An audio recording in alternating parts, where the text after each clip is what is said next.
আজকের অনলাইন পাঠে তোমাদের সকলকে স্বাগতম জানাচ্ছি। আংশিক ভগ্নাংশ প্রকাশ করার 5টা নিয়মের কথা বলা হয়েছে। তার মাঝে আমরা প্রথম দুটো নিয়ম দেখে ফেলেছি। আজকে তৃতীয় নিয়মটা নিয়ে আলোচনা করছি।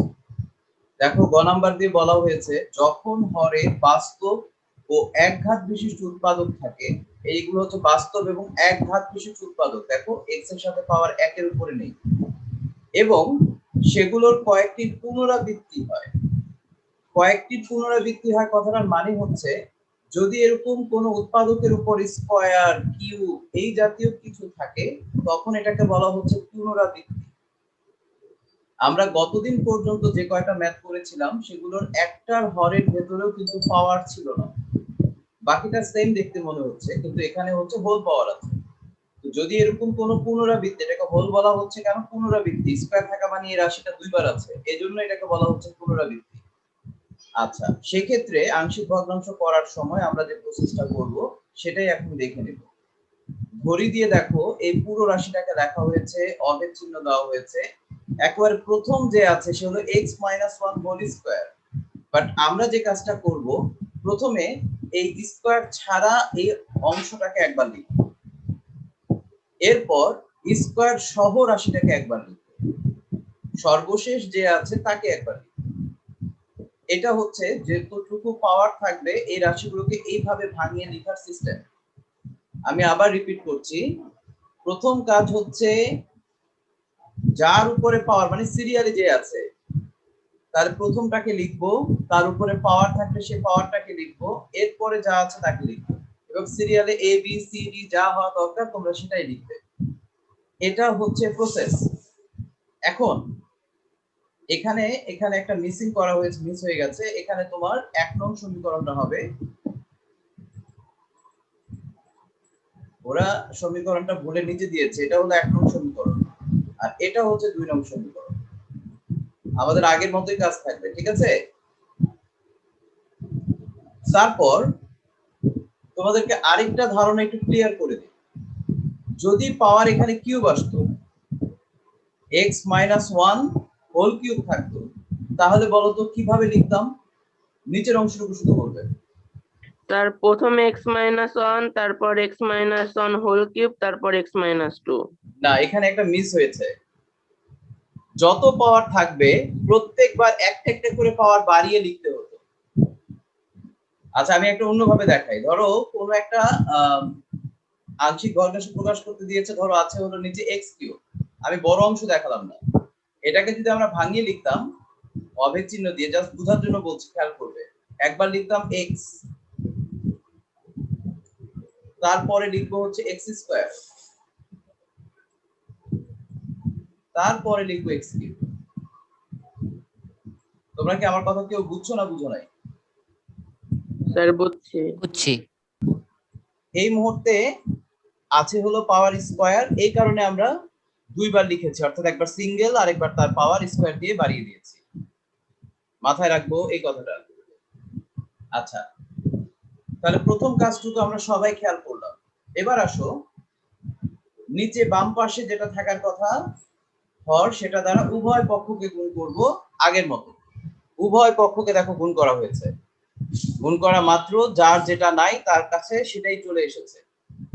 বাম পাশে জাস্ট উপরের লবটাই বসে যাবে, এর সাথে দেখো বাকি অংশ বির সাথে দেখো x-1 হোল স্কয়ার পুরোটা কাটা গেলে শুধু x-2 আসবে, আর সির সাথে দেখো x-2 বাদ গেলে x-1 হোল স্কয়ার আসবে।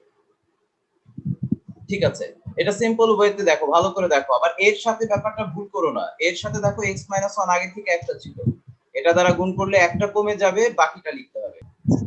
এবার আমরা মান বসিয়ে অঙ্কটা সিম্পলিফাই করার চেষ্টা করব। এখানে ওই যে আগের মতো বলছি, ওরা শর্টকাট করেছে, একসাথে দুটো মান বসিয়ে দিয়েছে। আমরা একসাথে দুটো মান বসাবো না, আমরা একটা একটা করে বসাবো। প্রথম শর্তটা আমরা একটু ফিল আপ করি, এ বি সি এই তিনটার মান বের করা, কিন্তু এর মান বের করতে হলে বি এবং সি কে 0 বানাতে হয়। কিন্তু তোমরা আমাকে কেউ দেখে বলতে পারবে এখানে বি এবং সি এর মাঝে কি কিছু কমন আছে?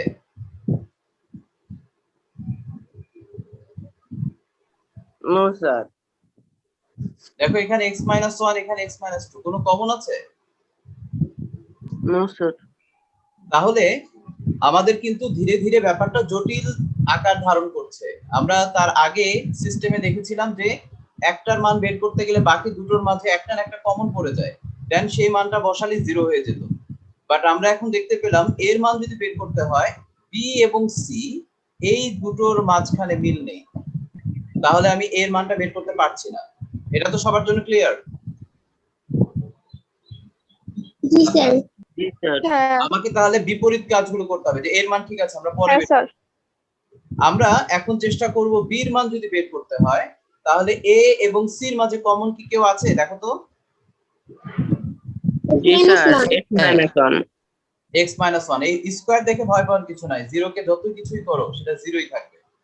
সো x-1 যেহেতু a এবং c এর মধ্যে কমন আছে, আমরা যদি x এর জায়গায় 1 বসিয়ে দেই, যেমন এখানে 1 বসানো হয়েছে ফার্স্টে, এই 1 বসানো হলে আমরা ধরে নিতে পারি a এবং c এর মান 0 হয়ে যাবে, b এর একটা মান বের হয়ে আসবে।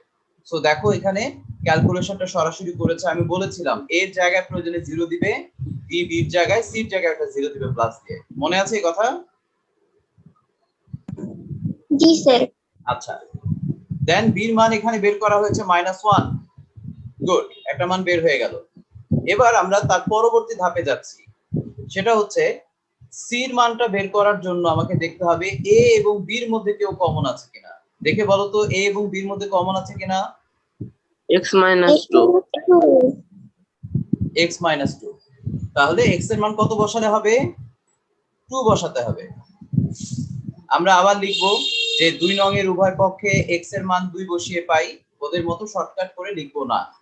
আচ্ছা, সেক্ষেত্রে একই রকম সি ক্যালকুলেশন করে আমরা সির একটা মান পেয়ে গেলাম, বির মান পেয়েছি, সির মান পেয়েছি। স্বাভাবিকভাবে মনে হতে পারে আমাদের অঙ্কের তো অনেকটুকু কাজ শেষ, কিন্তু এখন প্রবলেমটা রয়ে গেছে যে আমরা কেউ তো এর মানটা এখনো জানি না।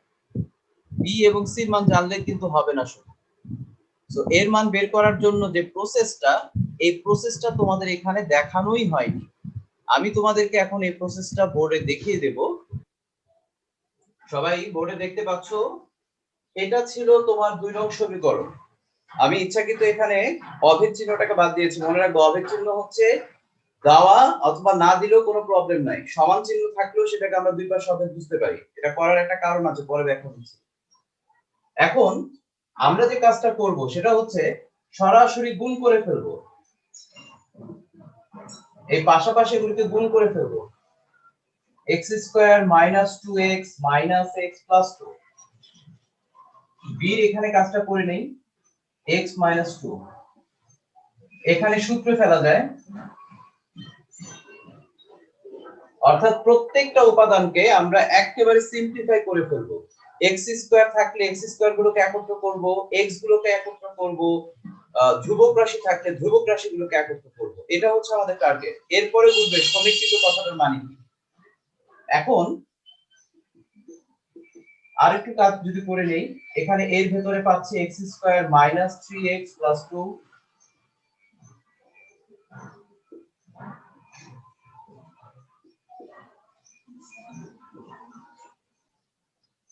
ধরো ax², 3ax,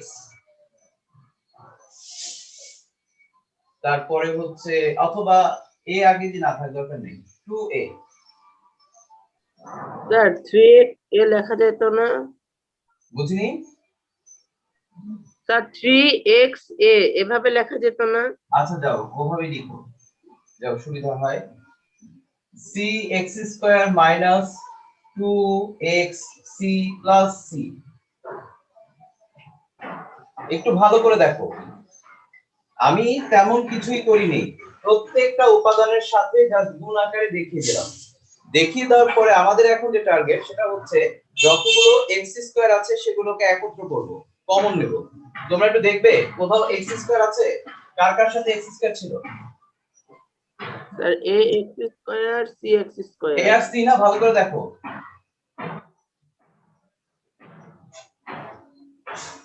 বলো তো এটা লিখতে পারি? Yes, sir. ভালো করে দেখে নাও, a এবং c এই দুটোর সাথে x² ছিল গুণ, এই যে কমন রেখেছি। আচ্ছা, এবার স্বাভাবিকভাবে আমাদের টার্গেট করতে হবে কত জায়গায় এক্স আছে। এক্স গুলোকে একত্র করব। এক্স এর উপাদানগুলো জাস্ট আমি একটা একটা করে টিক দিই, খেয়াল করো। এখানে একটা আছে, এখানে একটা আছে, এখানে একটা আছে, তিনটা আছে না? জি Yes, sir. স্যার। এই তিনটা উপাদানের মধ্যে এখন দেখো, এটার সামনে মাইনাস আছে, এটার সামনে প্লাস আছে, এটার সামনে মাইনাস আছে।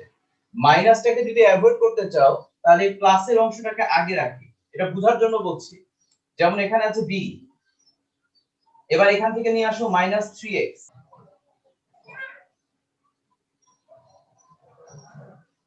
এবার দেখো ঠিক আছে কিনা, দেখো জি স্যার।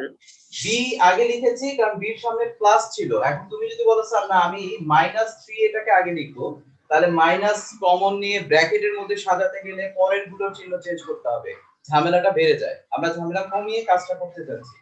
সোজা কথা, এক্স যার যার সাথে আছে তাদেরকে আমি একত্র করতে যাচ্ছি।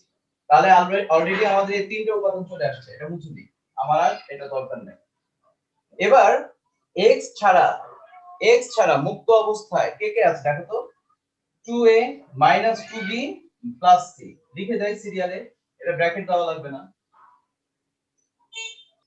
এবার আমরা ব্যাপারটা বোঝার চেষ্টা করব, সেটা হচ্ছে সাজানোর সিস্টেম অনুযায়ী আমরা দুই পাশ থেকে কম্পেয়ার করতে পারি যে কোনো সমীকরণ থেকে। কম্পেয়ারটা কিভাবে হয়, এখানে দেখো x² এর উপাদান আছে, x এর উপাদান আছে, ধ্রুবক রাশির উপাদান আছে। বাম পাশে আমাকে ধরে নিতে হবে x² এর উপাদান আছে, x এর উপাদান আছে, ধ্রুবক রাশি আছে। কিন্তু আনফরচুনেট তুমি দেখতে পাচ্ছ যে এখানে শুধুমাত্র x এর চলক আছে, বাট x ছাড়া x² এর কোন উপাদান কি এখানে আছে? একটু বলো দেখি। না স্যার। নাই। কোন ধ্রুবক রাশি আছে? না। নাই। আবারো বলছি কথাটা, সমীকরণের দুই পাশ সেম থাকতে হয়। অর্থাৎ एग्जांपल আকারে দেখো, যদি এই পাশে x² dx + c থাকে, তাহলে ডান পাশেও তোমার থাকতে হবে এরকম জাতীয় একটা উপাদান থাকতে হবে। এটাই হলো নিয়ম। অর্থাৎ x² এর একটা উপাদান থাকবে এখানে, x এর একটা উপাদান থাকবে, ধ্রুবক পদের একটা উপাদান থাকবে। এটাই হচ্ছে নিয়ম। সমান চিহ্নের দুই পাশে সেম টাইপের থাকার কথা। কিন্তু হ্যাঁ, অনেক কারণে থাকে না ক্যালকুলেশনের জন্য, সেটা ভিন্ন হিসাব। যদি না থাকে আমরা তখন মনে মনে ধরে নেই কি, সেটা হচ্ছে ওই জিনিসটা নাই মানে তার সহগ হচ্ছে 0, এই জিনিসটা নাই তার মানে সেটা 0। এবার একটু কল্পনা করে দেখো, আমি এই জায়গায় এই জিনিসটা চিন্তা করতে পারি কিনা। জি স্যার, এটা লেখা যায়। খেয়াল করে দেখো, তোমার এখানে x আছে, x² এর কোনো উপাদান নাই, আমার দরকার ডান পাশে কম্পেয়ার করব x² এর উপাদানের সাথে, বাট x² নাই, তাহলে ধরে নিচ্ছি আমার x² এর এখানে সহগ হচ্ছে 0। এটা বোঝার জন্য বলছি, আমি লিখবো না, এটা বোঝার জন্য বলছি। একই ভাবে আমার যদি এখন প্রয়োজন হয় ধ্রুবক পদের মান এখানে কম্পেয়ার করার জন্য, যদি ধ্রুবক পদ এখানে না থেকে থাকে, আমি সেই জায়গায় মনে মনে 0 ধরেও কাজটা করতে পারবো। কম্প্যারিজনটা হয় সবসময় সহগ দিয়ে, সেম রাশির সহগের সাথে কম্পেয়ার করা হয়। অর্থাৎ x² এর সামনে আছে a + c, এখানে x² এর সামনে কত ছিল, এখানে x এর সামনে এই পুরো জিনিস, এখানে x এর সামনে কত। ধরো আমি তোমাদেরকে দেখাই দিচ্ছি, এই অঙ্কের জন্য দেখাই দিচ্ছি সিস্টেমটা কি হওয়ার কথা ছিল। আমি যদি এখন লিখতাম, এটা কেমন লিখবে না, এখন কেউ লিখবে না। ধরো আমি যদি লিখতাম যে এখানে x² x ও ধ্রুবক পদের সমীকৃত করে পাই।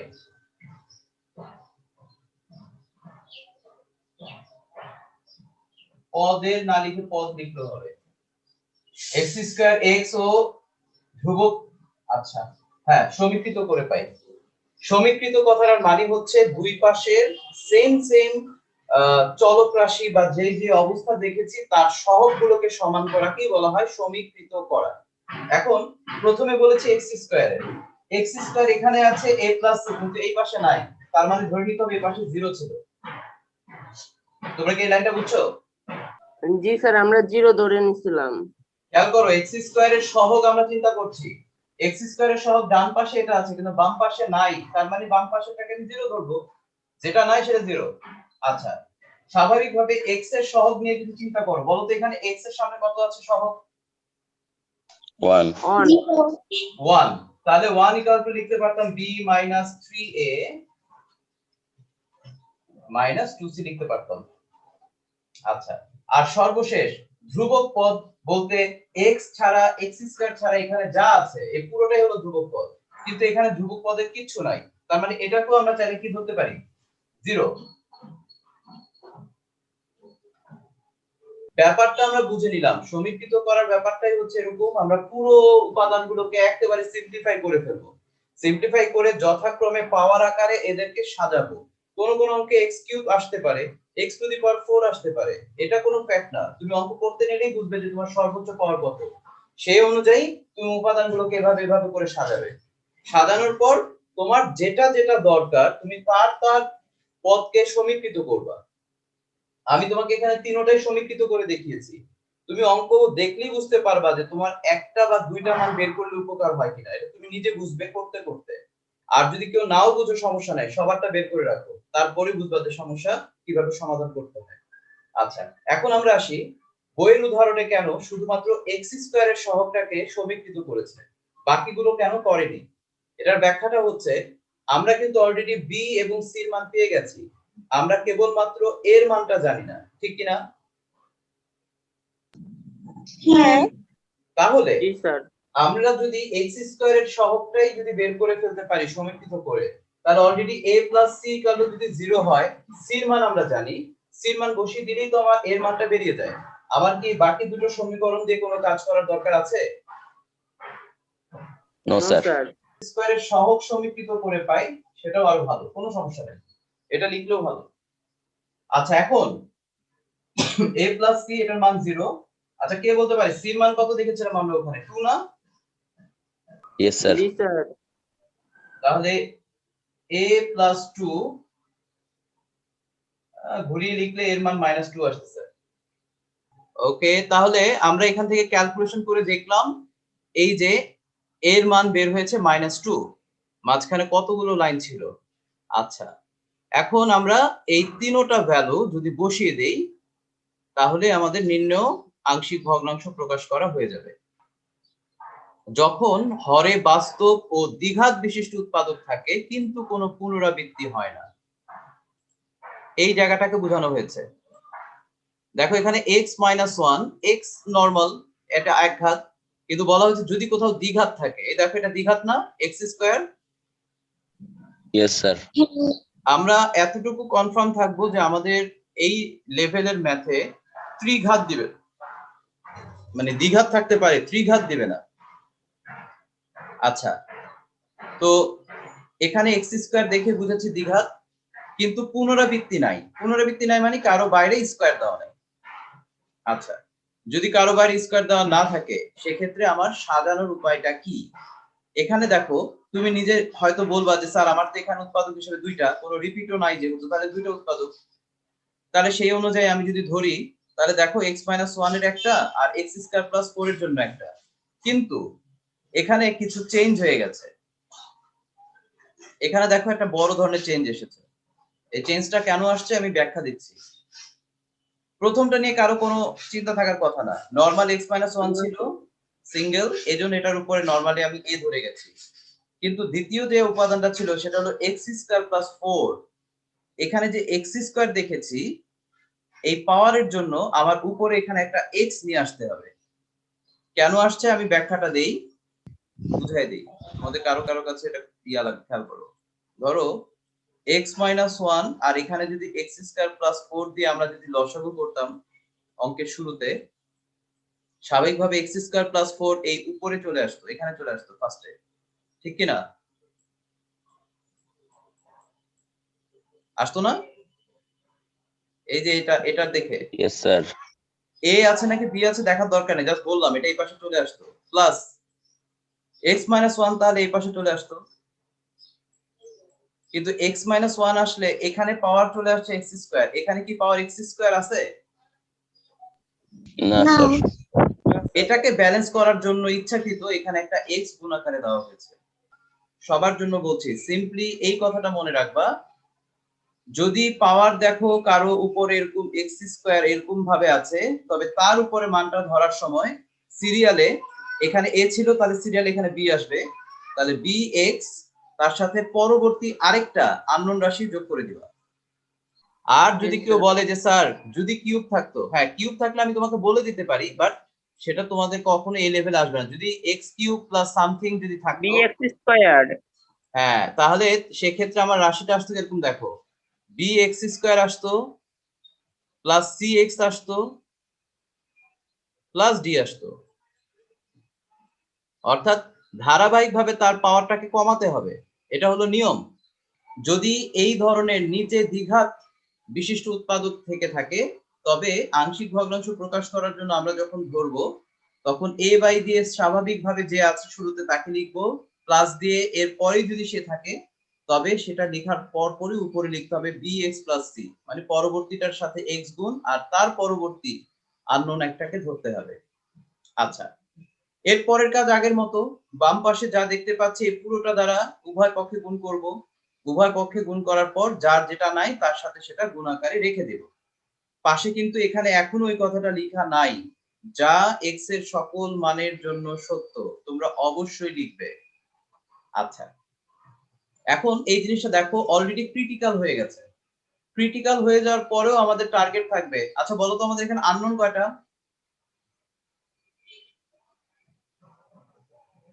3টা। আচ্ছা, তো আমরা দেখতে পাচ্ছি একটার ভেতর হলো 2টা, আবার একটা হচ্ছে সিঙ্গেল।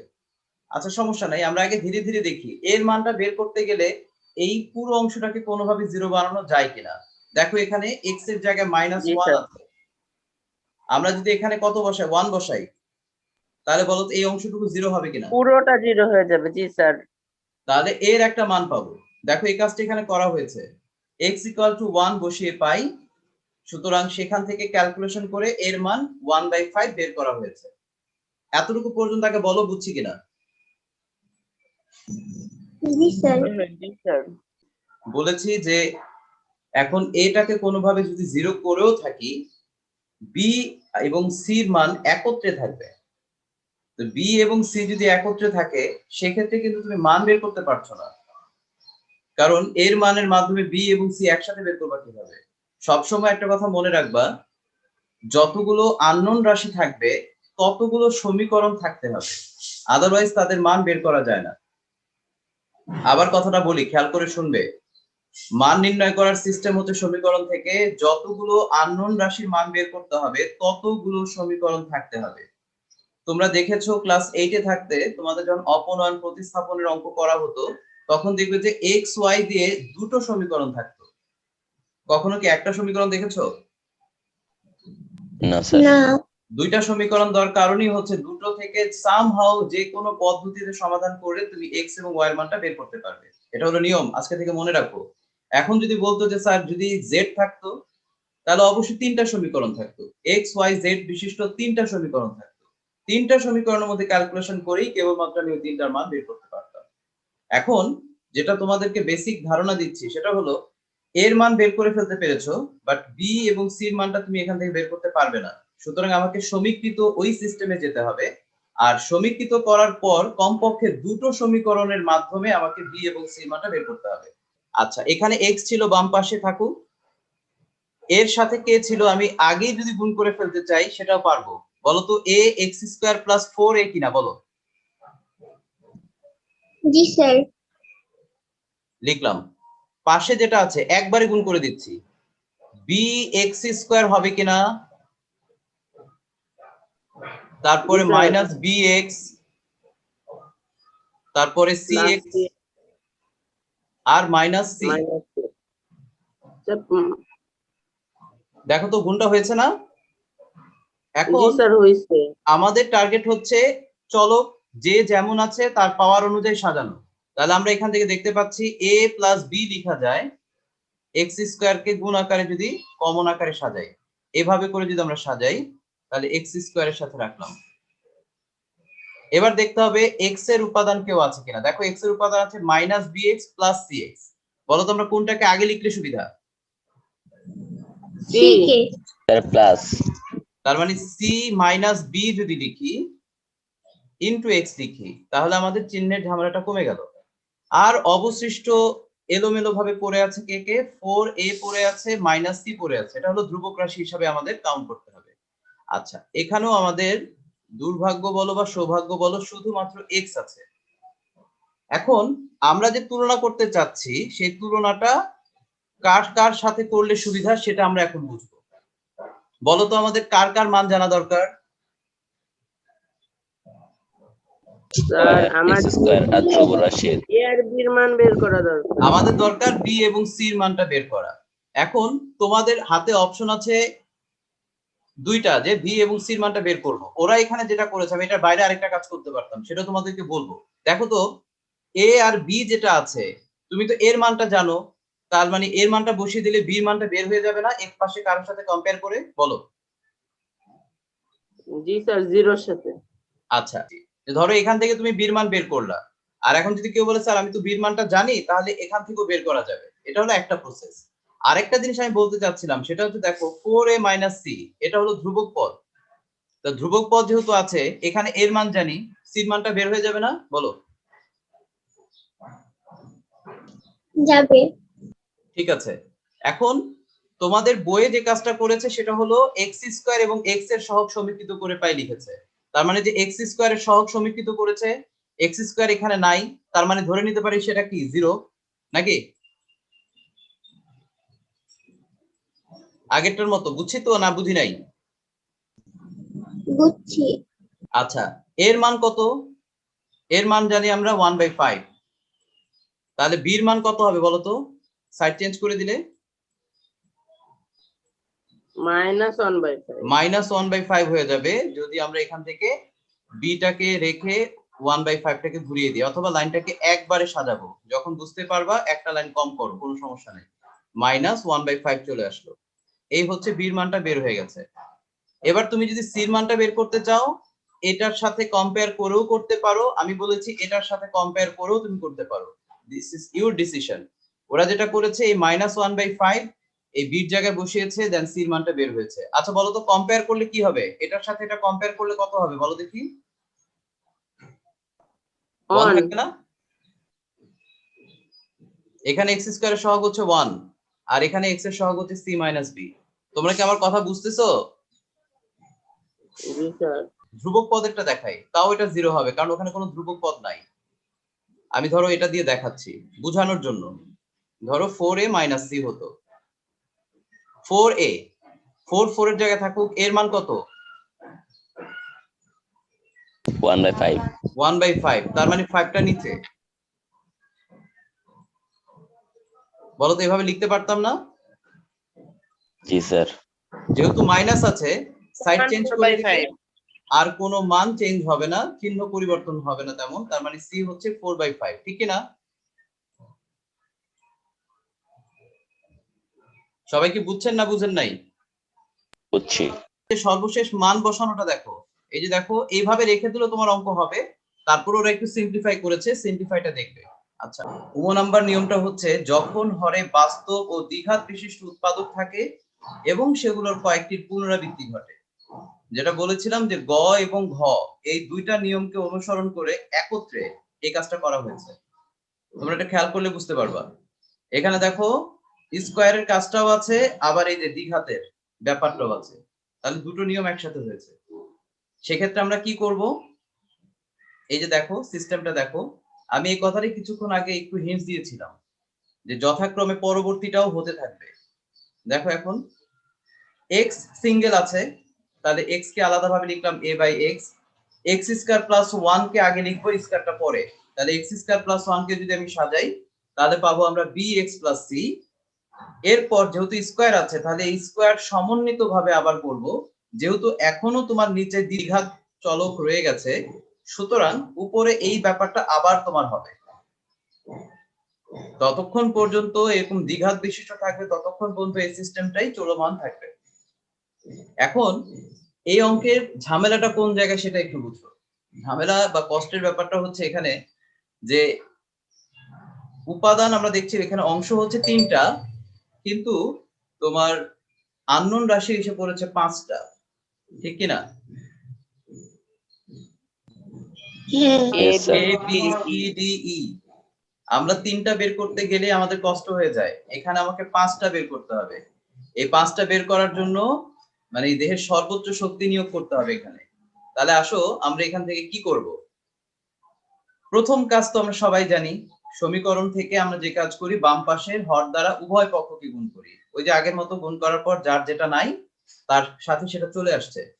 আমরা এখানেই 2 নং সমীকরণ দেব না, কারণ আমরা বুঝতে পারছি এখানে কারো মান বের করা সম্ভব না সরাসরি মান বসিয়ে। যার কারণে আমরা প্রথমেই এটাকে ভাঙিয়ে ফেলার চেষ্টা করব সমীকৃত করার জন্য, যে প্রসেসটা আমরা তোমাদেরকে ভাঙিয়ে ভাঙিয়ে আগে দেখাইছি। তাহলে ওই সিস্টেমটা দেখো এখানে কি করা হয়েছে, ভালো করে দেখো। এখানে প্রথমেই সাজানোর পর যার যার সূত্র অথবা গুণ করা যায় তেমন কাজটা করেছে। খেয়াল করো, এখানে x স্কয়ার প্লাস 1 এর উপরে হোল স্কয়ার ছিল, তাহলে a প্লাস b হোল স্কয়ারের সূত্র এখানে প্রয়োগ করা হয়েছে। আচ্ছা, তারপরে এখানে দেখো bx প্লাস c ছিল আর x স্কয়ার প্লাস 1 এর সাথে x ছিল, একটু কমিয়ে আনা হয়েছে, আগে x দিয়ে এটাকে ভিতরে গুণ করা হয়েছে x কিউব প্লাস x, তারপরে লাইনে গুণ করেছে। আর এখানে x দিয়ে সরাসরি গুণ dx স্কয়ার আর ex। নেক্সট লাইনে এসে এর সবগুলো উপাদানকে গুণ করে দিয়েছে, bx এর সাথে যে এই যে x স্কয়ার প্লাস x ছিল পুরোটাকে গুণ করা হয়েছে, আর শেষেরটা তো আগে থেকেই ছিল। ওরা এখানে একটা কাজ করেনি যে পাওয়ার রাশি অনুযায়ী আলাদা আলাদা যে কমন নেওয়ার ব্যাপারটা ওরা ইচ্ছাকৃত এটা করেনি, বাট আমি তোমাদেরকে বলবো এটা করে নিবা। করে নিলে সুবিধা হচ্ছে কার মান কত স্ট্রেট দেখতে পাবা। এখানে খেয়াল করো শুধু 1 আছে বাম পাশে, বলো তো 1 কি ধ্রুবক রাশি না অন্য কোনো পদের সহগ? ধ্রুবক।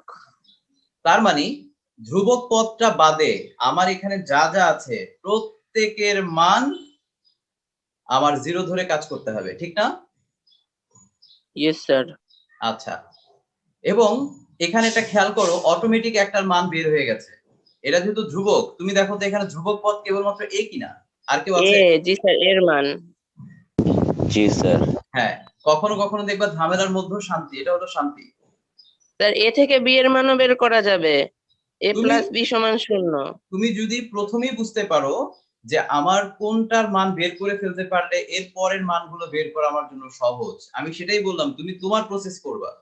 এখানে তুমি ধারাবাহিকভাবে প্রত্যেকের সমীকরণ ধরে ফেলতে পারো। যেমন এই যে এখানে কি করেছে, সবগুলো পাশাপাশি লিখেছে, আমরা পাশাপাশি লিখবো না, আমরা কি লিখবো বলে দেই।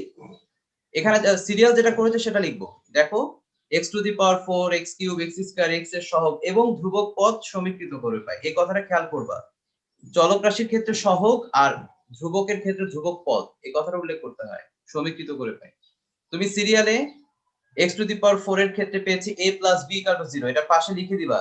যদি এটা সিরিয়ালে 3 নং সমীকরণ হয়, যেহেতু আমরা উপরে 1 2 ব্যবহার করে ফেলেছি, এটাকে সিরিয়ালে 3 নং সমীকরণ দিবে। তারপরে দেখো x কিউবের সহগ কত আসছে 0, শুধু c আছে, তার মানে c এর মানও বের হয়ে গেল।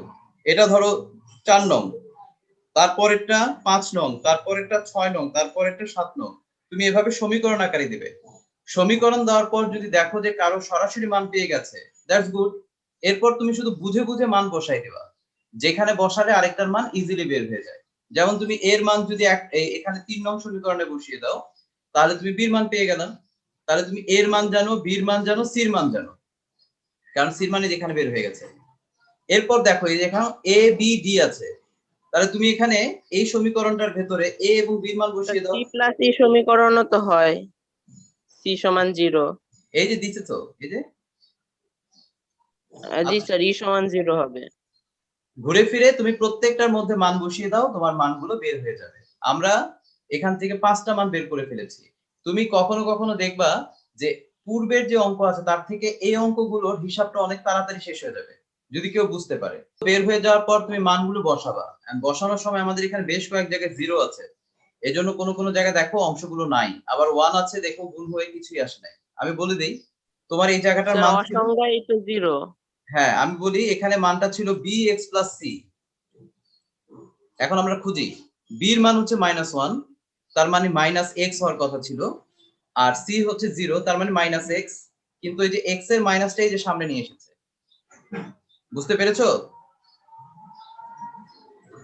তারপরে dx প্লাস e ছিল, তাহলে d এর মান হচ্ছে -1, তার মানে হচ্ছে -x হওয়ার কথা, e এর মান 0, এই যে -x এর মাইনাসটা সামনে, সুতরাং নির্ণয় আংশিক ভগ্নাংশে প্রকাশ করা হলো।